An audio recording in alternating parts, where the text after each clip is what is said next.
एक क्रोनोलॉजी आपको दिखाना चाहते हैं सुधांशु त्रिवेदी जी, बटेंगे तो कटेंगे वाले बयान का। ना बटेंगे ना कटेंगे। लंबे समय के बाद मुहर्रम का शियाओं का जुलूस शांतिपूर्वक निकला है, वो भी हम ही करवाते थे क्या? हकीकत क्या है कि इनकी है विभाजनकारी राजनीति। कितने एक थे, सबसे ज्यादा दंगे इनके दौरे हुकूमत में हुए, आर्मी बुलानी पड़ी इनके दौरे हुकूमत में। आप कहां से जो आदमी कह रहा है कटेंगे बटेंगे, वो आप बीजेपी वाले हिंदुस्तानी का मतलब कहां समझेंगे? इसलिए हमने बोला ना कटेंगे ना बटेंगे। दोस्तों, आज के इस डिबेट में महाराष्ट्र के चुनाव के ऊपर अंजना ओम कश्यप और सुधांशु त्रिवेदी जी के बीच में होने वाली है तीखी बहस। तो डिबेट होने वाला है बवाल। तो वीडियो को आप पूरा देखें। अगर आपको आज का ये वीडियो पसंद आता है तो हमारे चैनल को लाइक करें, कमेंट करें और शेयर करें। योगी आदित्यनाथ ने इस बार एजेंडा सेट किया है और आप लोग उस एजेंडे पर ही आधारित अपने अपने नारे गड़गड़ कर लगा रहे हैं। ना बटेंगे ना कटेंगे, ये सब कहना मतलब उस नारे को ही आप लोग एक तरह से आगे ले जा रहे हैं, उस एजेंडे को आगे ले जा रहे हैं। नहीं, देखिए आपने एक चीज देखी, सुधांशु जी ने 10 मिनट बोला और क्या बोलते हैं, इनके पैट वर्ड हैं। परिवारवाद की बात करेंगे, मुस्लिम भाइयों की बात करेंगे और हिंदुस्तान को बांटने की बात करेंगे आपस में धर्म के नाम पे। चौथा कोई बात इन्होंने की हिंदुस्तान के बारे में, और हर डिबेट में यही करेंगे, परिवारवाद लेके आएंगे और अपना भूल जाएंगे, हम उस पर जाना भी नहीं चाहते। देखिए आप पूछ रहे थे कॉमन वोट क्या है, आपको पता है कॉमन वोट क्या है? हिंदुस्तानी कॉमन वोट है जो हमें इंडिया गठबंधन को देता है, समाजवादी को देता है। ये कॉमन वोट है, इंसानियत कॉमन वोट है जो आप नहीं समझ पाओगे। अब हिंदुस्तानी का मतलब तो समझते नहीं हो। आप कहां से जो आदमी कह रहा है कटेंगे बटेंगे, वो आप बीजेपी वाले हिंदुस्तानी का मतलब कहां समझेंगे? इसलिए हमने बोला ना कटेंगे ना बटेंगे। आने वाले दिनों में भारतीय जनता पार्टी को सत्ता से हटाएंगे, राष्ट्र बचाएंगे, ये हमारा नारा। और पीडीए का हमने दिया, पीडीए हमने बोला पिछड़ा, दलित, अल्पसंख्यक, आदि आबादी, पिछड़े अगड़े। क्यों बोला हमने? क्योंकि हम जानते हैं समाज में जो लोग पीछे छूट गए उनको आगे लाना है। मैंने सामाजिक न्याय की बात करनी है, समाज में सबको समान अधिकार की बात करनी है। ये फर्क हमारे आपके बीच में। हम पीडीए की बात करते हैं क्योंकि हमें समाज को आगे ले जाना है। जो समाज में जो लोग आगे हैं, जो पीछे छूट गए, उनको भी आगे लाना है, तो राष्ट्र को ऊपर उठाना है। राष्ट्र कब आगे बढ़ेगा? जब सभी लोग मिलकर आगे बढ़ेंगे तो राष्ट्र आगे बढ़ेगा। तो हम सब लोगों की बात कर रहे हैं, आप राष्ट्र को पीछे ले जाने की बात कर रहे हो क्योंकि आप चाहते हो कि जो लोग, कुछ लोगों के आपस में लड़ा दो और उनका डिवाइड एंड रूल कर दो। आप बताइए, आपने बात की, जब आपसे बात हो रही तो आप बोलते मोहित पांडे की बात करते ना। मोहित पांडे को आपने पकड़ा, पुलिस कस्टडी में उसकी मौत हुई, कैसे हुई? वो पानी के लिए मांगता रहा, पानी, कि मुझे पानी पिला दो। वो थाने के लॉकअप में बंद पानी मांगता रहा, आपके पुलिस वाले ने पानी तक नहीं दी, उसका जान निकल गई। सोचिए आप, ये राजनीति करना चाहते हैं आप? ये अमन गौतम, अभी 16 दिन पहले अमन गौतम की मौत होगी पुलिस कस्टडी में, किस बात पे हो गई? आप अमन गौतम को लेके आते हो, उसकी मौत हो जाती है। आप मोहित पांडे को लेके आते हो, उसकी मौत हो जाती है। इसके मतलब आप लोगों का ख्याल नहीं कर रहे हो, इंसानियत नहीं दिखा रहे हो। एक क्रोनोलॉजी आपको दिखाना चाहते हैं सुधांशु त्रिवेदी जी, बटेंगे तो कटेंगे वाले बयान का। दत्तात्रेय होसबोले जी ने 24 अक्टूबर 2024 को बोला, उससे पहले 5 अक्टूबर 2024 को मोहन भागवत जी, प्रमुख संघ के, कहते हैं हिंदू समाज को भाषा, जाति, प्रांत के मतभेद मिटाकर अपनी सुरक्षा के लिए एकजुट होना होगा। प्रधानमंत्री ने कहा अगर हम बटेंगे तो बांटने वाले महफिल जमाएंगे। 5 अक्टूबर 2024 और 26 अगस्त को योगी जी ने बटेंगे तो कटेंगे वाला नारा दिया ही था। क्या मुश्किल आन पड़ी है कि बीजेपी इसी पोस्टर, क्योंकि अब समाजवादी पार्टी ने लगा दिया है पोस्टर अपने दफ्तर के बाहर, ना बटेंगे ना कटेंगे, 2027 में बांटने काटने वाले निपटेंगे।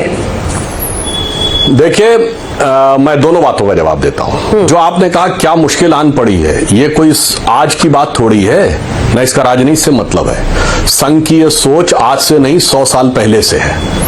और हम लोग तो बचपन में ये बात कहते थे, ये गीत गाते थे कि आजादी के बाद की हो गए हैं स्वप्न सब साकार, कैसे मान ले हम, टल गया सर से व्यथा का भार, कैसे मान ले हम। तब आगे हम लोग कहते थे राष्ट्र को है लोग भूले, स्वार्थ है युग मंत्र सारा, वर्ग जाति विभेद की यह बह रही है कलुष धारा। इस अमा के तिमिर को, यानी रात्रि के अंधकार को, इस अमा के तिमिर को अब अरुणिमा क्या मान ले हम, हो गए हैं स्वप्न सब साकार, कैसे मान ले हम। ये तो बचपन की बात बता रहा हूं, तब तो ये सब कोई राजनीति नहीं थी, सपा जैसी पार्टियों का कोई अस्तित्व ही नहीं आया था। इसलिए ये एक सकारात्मक सोच है जो दत्ता होसबोले जी ने बोला कि हिंदुओं की एकता राष्ट्र के विकास और राष्ट्र के सांस्कृतिक और सामाजिक सौहार्द के लिए आवश्यक है। अब मैं बताता हूं इसका राजनीतिक उत्तर, जो अखिलेश जी कह रहे हैं न बटेंगे न कटेंगे। अंजना जी, मैं एक बात आपके करोड़ों दर्शकों से कहना चाहता हूं। ये जब इंडी गठबंधन बना था तो उसने कहा था विपक्ष के वोटों में बिखराव ना हो, विपक्ष का वोट बटे नहीं, इसलिए हमें सब एक होना चाहिए। अब मैं दर्शकों से पूछना चाहता हूं, समाजवादी पार्टी उत्तर प्रदेश और डीएमके तमिलनाडु में कौन सा वोट कॉमन है जो बंटने का डर था? बताइए। शरद पवार महाराष्ट्र और ममता बनर्जी बंगाल, कौन सा वोट कॉमन है जो बंटना नहीं चाहिए था? अब आप आइए, चाहे तेलंगाना का वोट हो या बिहार का वोट हो या आरजेडी और मुस्लिम लीग केरल में, कौन सा वोट कॉमन है जो बंटना नहीं चाहिए था?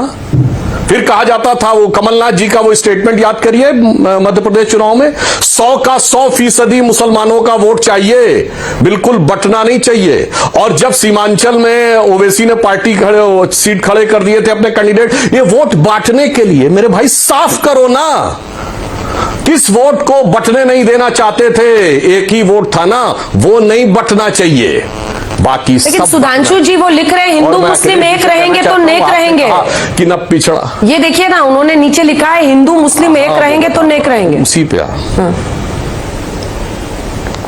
हाँ, मैं हिंदू मुस्लिम कितने एक थे सबको दिखाई पड़ रहा है। हमारे जमाने में हिंदू मुस्लिम ही एक नहीं है, मुसलमानों में भी सब एक हैं।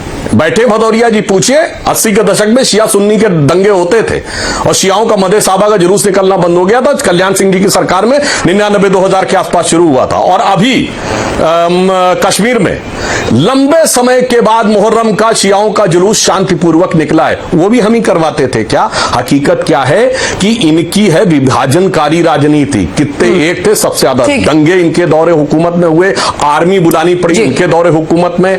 और मैं एक बात और भी कह दूं, देखिए जो ये कहने का प्रयास करते हैं पीडीए नहीं बटेगा, पहली बात तो पीडीए का मेरा फुल फॉर्म यह है कि परिवारवादी, दबंग और अपराधी, ये 3 स्तंभ हैं समाजवादी पार्टी के। मगर फिर भी मैं कहना चाहता हूं, बंटने की क्या बात करते हो मेरे भाई? अखिलेश जी, आपके पिताजी मुलायम सिंह जी ये दावा करते थे कि वो सबके नेता, कहां रह गए सबके नेता? दलित तो अलग हो गए थे, मायावती अलग हो गई थी, फिर पिछड़े अलग हो गए थे। वो अपने यादवों के नेता होने का दावा करते थे और वो दावा भी उत्तर प्रदेश तक सीमित था। तो लालू प्रसाद यादव जी दावा करते थे तो वो दावा सिर्फ बिहार तक सीमित था, और जब सत्ता देने की बात आई सिर्फ परिवार को देते थे। दोस्तों, आज का जो डिबेट का मुद्दा था वो मुद्दा था महाराष्ट्र का चुनाव। तो इस मुद्दे के ऊपर आज हमें बहस देखने को मिल रही थी। तो आज के इस बहस में सत्ताधारी प्रवक्ता सुधांशु त्रिवेदी जी और समाजवादी प्रवक्ता अनुराग भदौरिया और देश के नंबर 1 एंकर अंजना ओम कश्यप जी आज के इस डिबेट में मौजूद थे। दोस्तों, आपको पता होगा कि रिसेंटली हरियाणा और जम्मू कश्मीर में चुनाव हो गया है, उसमें सत्ताधारी पार्टी को उतना अच्छा रिजल्ट नहीं मिला, यानी कि हरियाणा में जीत हुई और जम्मू कश्मीर में उनकी हार हुई। तो आने वाला महाराष्ट्र का जो चुनाव है वो कांग्रेस और सत्ताधारी पार्टी को बहुत ही महत्वपूर्ण होने वाला है, क्योंकि वहां पे जो शिवसेना है वो अब बढ़ गई है। अब ये चुनाव कौन सी पार्टी जीतने वाली है बहुत ही इंपॉर्टेंट होने वाला है। और इस चुनाव में योगी आदित्यनाथ जी का भी नाम शामिल हो चुका है, तो ये चुनाव बहुत ही मजेदार होने वाला है। दोस्तों, आज के इस डिबेट में सुधांशु त्रिवेदी जी हो या अनुराग भदौरिया जी हो, दोनों भी अपनी पार्टियों के अच्छे काम ही गिना रहे थे और एक दूसरे के ऊपर इल्जाम ही लगाते जा रहे थे। दोस्तों, इस डिबेट में अंजना ओम कश्यप की जो एंकरिंग थी मुझे तो बहुत ही बढ़िया लगी, और मेरे हिसाब से आपके हिसाब से अंजना ओम कश्यप जी देश के नंबर 1 एंकर है कंपेयर टू अदर मीडिया, क्योंकि दूसरे मीडिया लोग प्रवक्ताओं को बोलने का मौका नहीं देते हैं, स्पेशली जो अपोजिशन के प्रवक्ता होते हैं उनको बोलने का मौका नहीं देते हैं। लेकिन इस डिबेट में हमें ऐसा देखने को नहीं मिला।